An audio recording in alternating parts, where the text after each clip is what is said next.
Welcome back. Indian deaf and mute girl Geeta is set to return home on the 26th of this month. India Today's Smita Sharma spoke to Indian High Commissioner to Pakistan, TCA Raghavan, about the arrangements for the crossover. Geeta, or Good Day, will be finally home, back to her homeland in India on 26th October. After nearly 15 years since the time that she strayed into Pakistan. Joining us on this broadcast here on India Today is Mr. TCA Raghavan, India's High Commissioner to Pakistan, who's currently in Lahore. Sir, welcome to India Today. You know, you met Geeta along with your wife, Mrs. Ranjana, just early August. And from there to now, within weeks, this process has been expedited. Were you hopeful that it could actually move so soon? Well, I'm very happy that this process is now nearing its completion. And one stage of Geeta's journey will come to an end when she leaves on the 26th of this month and goes to Delhi. It is quite an extraordinary story. And from the time when I heard about this case and went to Karachi, it is something of a miracle that we have been able to, first of all, confirm that she is an Indian national, and also make some progress in locating her family.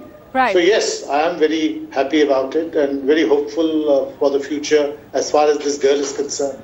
So India Today had first reported that 26th of October is the likely date for Geeta's return. Now that there is the official confirmation, so will you also travel with her? Will there be somebody from the Indian side as well? And who all from the Eidi family will accompany Geeta on her return journey home? We've invited 4 or 5 members of the Eidi family to accompany Geeta when she goes back to India. Once she is in India, all the arrangements have been made, both for her as also for the accompanying members of the Eidi family. As you would be aware, our External Affairs Minister, Mrs. Sushma Swaraj, at whose intervention right in the very beginning, this case changed from being a consular issue to a larger humanitarian issue. She herself has taken all possible steps to see that this girl is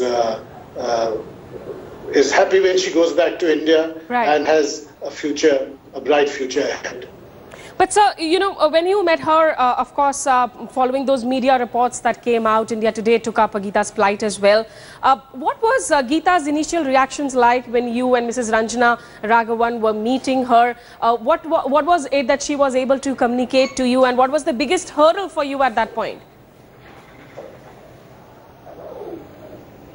What our External Affairs Minister had asked me to determine was to satisfy myself, given the evidence which existed, whether this girl could possibly be an Indian national.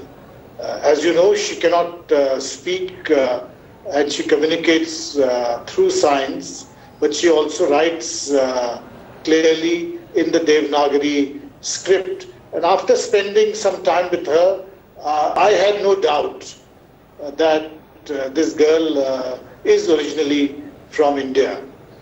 Subsequently, I realized that there was a background, and in fact, earlier teams by consular officials had also tried to determine whether this girl was an Indian national, and had made some progress too.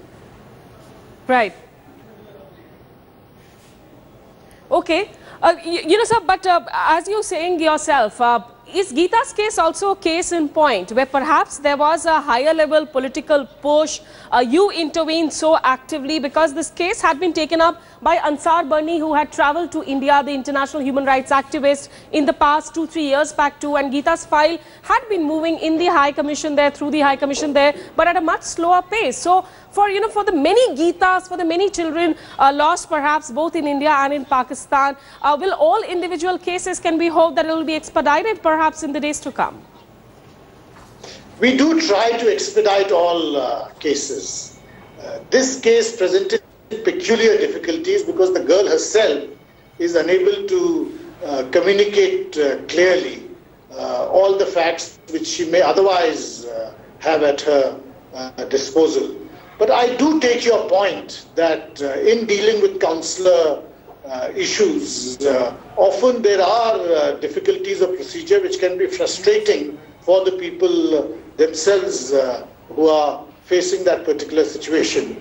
I believe the great strength of our system, and I refer here essentially to the Indian democratic system, is that public intervention, political intervention, does transform, as I said, what was a consular issue into a humanitarian one. Okay, so you know the three sets of photographs that were sent across to Geeta, of course, through the Ministry of External Affairs and the High Commission, and one of them, of course, Geeta has zeroed in as a probable parents. India Today tracked down that family as well, based in Bihar and Ludhiana, and they seem to suggest that yes, Geeta is their daughter. But have you met Geeta since then? Because God forbid, if the DNA tests don't match, then perhaps she will have to stay through another special home in India. You see, there are two steps to this entire process. The first is that she is an Indian national, and that is now established without doubt. The second is the more difficult and challenging part of establishing who her family members are and where they are now. I believe the fact that she has recognized some people in a photograph is a step forward, but certainly other tests will need to be done. It has been some period of time since she has met these family members, or whether or since these family members have seen her. So certainly we have to rely on the DNA tests before we can conclusively decide.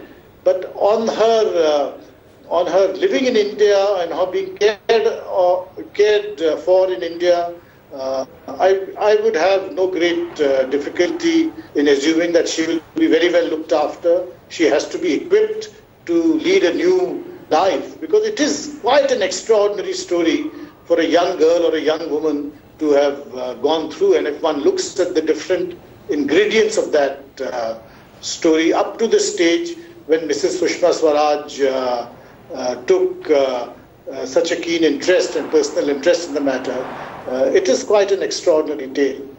Right.